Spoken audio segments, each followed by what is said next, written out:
Bonjour, ici Michel pour Ciné Techno, et aujourd'hui je vous parle du film Viceroy's House de Gurinder Chadha, sorti en DVD chez MK2 le 12 décembre 2017 et mettant en vedette Hugh Bonneville, Gillian Anderson, Manish Dayal et Uma Qureshi. Le dernier vice-roi d'Inde doit réussir à mettre de l'ordre dans les affaires du pays avant que l'Angleterre ne quitte la colonie pour en faire un pays indépendant. Mais la situation politique et sociale de l'Inde mêlée aux intérêts de l'Angleterre rend les choses difficiles. En parallèle, deux jeunes Indiens de différentes provenances vivent un amour impossible.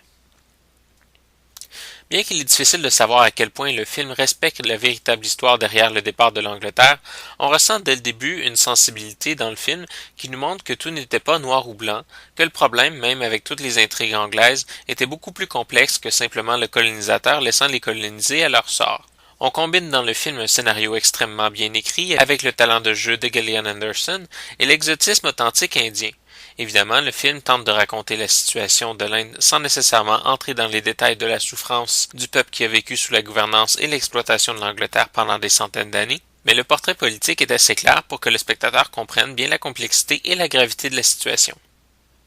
Le sentiment d'impuissance qui flotte durant tout le long du film crée une atmosphère lourde qui nous aide à ressentir l'impasse de la situation sociale indienne et de la situation politique anglaise où, d'un côté, des gens pleins de bonnes intentions tentent de laisser le pays dans la meilleure situation possible avant de quitter, alors que d'autres ne cherchent qu'à protéger les intérêts de l'Angleterre. Dans le même ordre d'idées, la situation amoureuse du jeune couple fait aussi face aux mêmes difficultés sociales et politiques et aux impasses d'un amour entre deux personnes de milieux différents.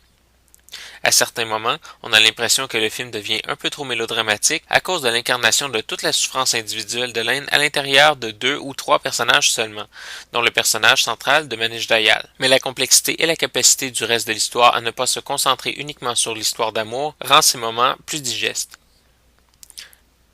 Le film est présenté en format d'image 2.39 en anglais et français surround 5.1 avec les sous-titres en anglais et français. Il n'y a pas de supplément sur le DVD. En conclusion, je dirais que Viceroy's House est un film à la réalisation et à l'écriture sensible qui vient mettre un peu plus de lumière sur la situation oubliée d'un pays riche en culture, mais exploité pendant des siècles jusqu'à la fracture. Le film est divertissant tout en étant instructif si on comprend qu'il ne s'agit pas d'un documentaire. L'histoire d'amour semble un peu rajoutée par moments, mais aide à mieux comprendre l'impact sur les vies personnelles des événements politiques et sociaux.